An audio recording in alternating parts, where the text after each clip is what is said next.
week is rolling along. I'm Carl Azus, welcoming you to Wednesday's edition of CNN Student News. Our first story centers on a detention facility, a prison in Guantanamo Bay, Cuba. It's operated by the United States. It's part of a U.S. naval base on land that America has leased from Cuba since 1903.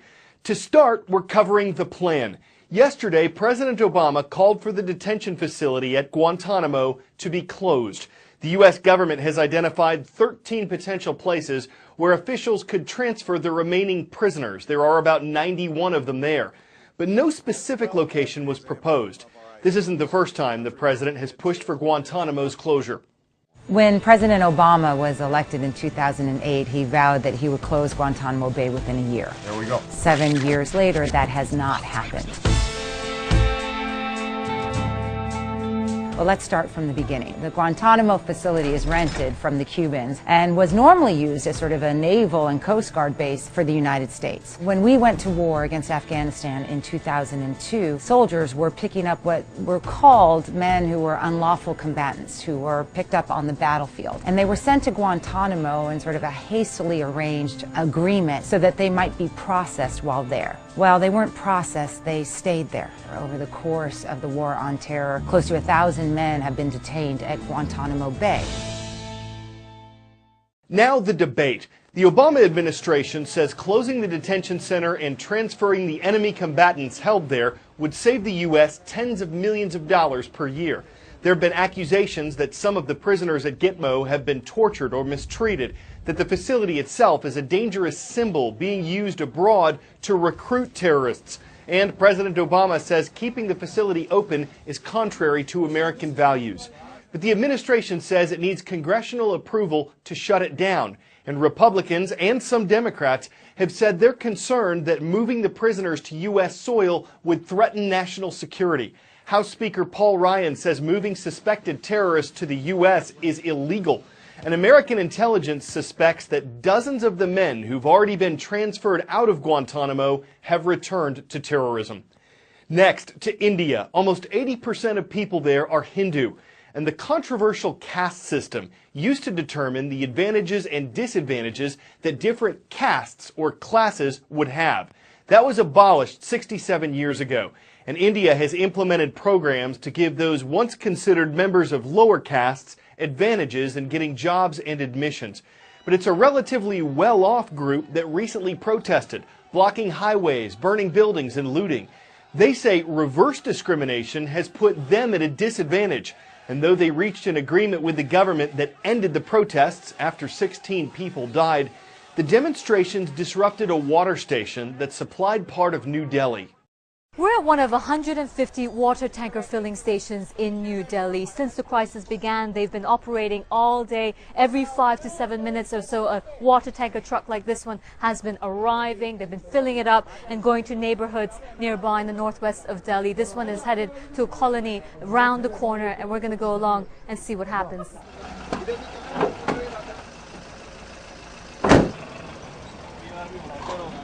C4G. We're going to block C4G. We've been getting calls all day for water, he says. As soon as the water tanker arrives, residents emerge from what seems like nowhere, one after another.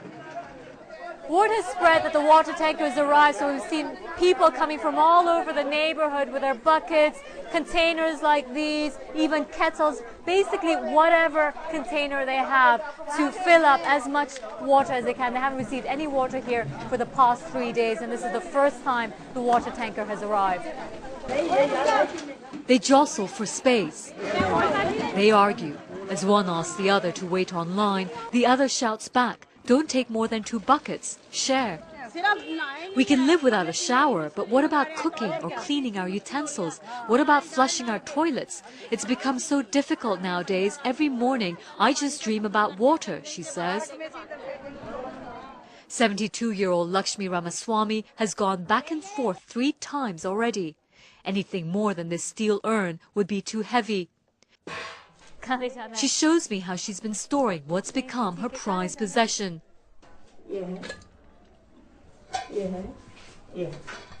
So she's been carrying water in these small vessels because she's unable to carry the big buckets. She's rationing. She doesn't know when the water tanker truck will arrive again.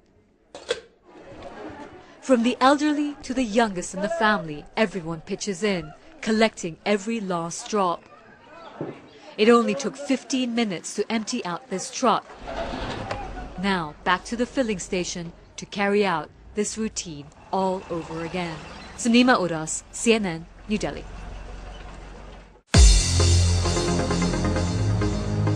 Our source for roll call schools, each day's transcript page at cnnstudentnews.com.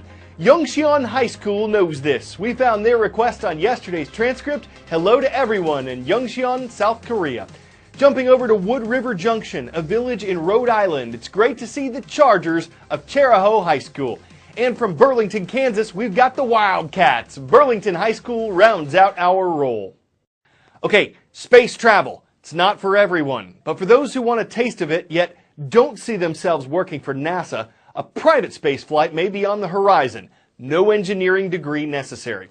The downsides, it's dangerous, at least at this point. You wouldn't have much time before coming back down to Earth, and you'll need an extra $250,000 floating around.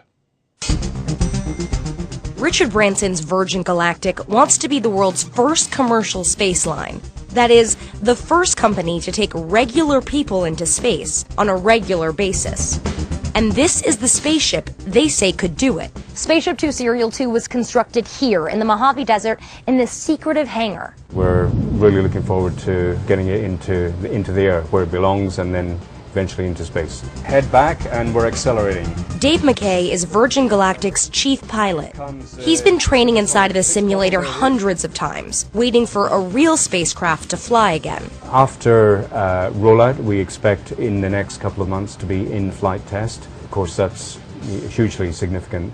That's because Virgin Galactic has not had a vehicle since a tragic accident in 2014 left its spaceship in pieces and killed one test pilot. We're going to learn from what went wrong. The NTSB ruled the cause of the accident to be human error. Spaceship Two Serial 2 was already in development at the time of the crash, but not nearly ready to serve as a replacement. When we began this journey, we knew that it would be hard. And it has been hard. The number one thing is that we're going to test fly this vehicle. We're going to test fly Spaceship 2, and we're going to make sure that we understand what happened. Virgin Galactic has made several updates to its new and improved spacecraft. The actual accident itself was caused by a control being moved when it shouldn't have been done, and we've implemented a new system which prevents that ever happening again.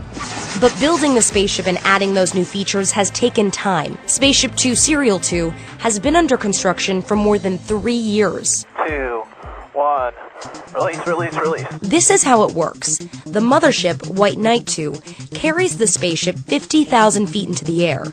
Then it separates and blasts off at more than 3 times the speed of sound, reaching between 50 and 62 miles above Earth.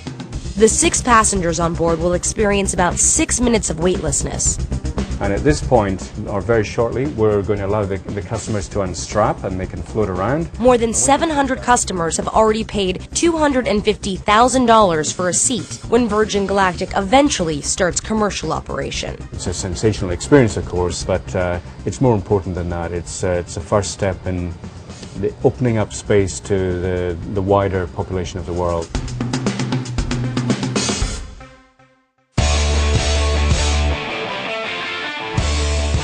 That last report wasn't to say that only private astronauts would get to have fun in space. Aboard the International Space Station, well, this happened.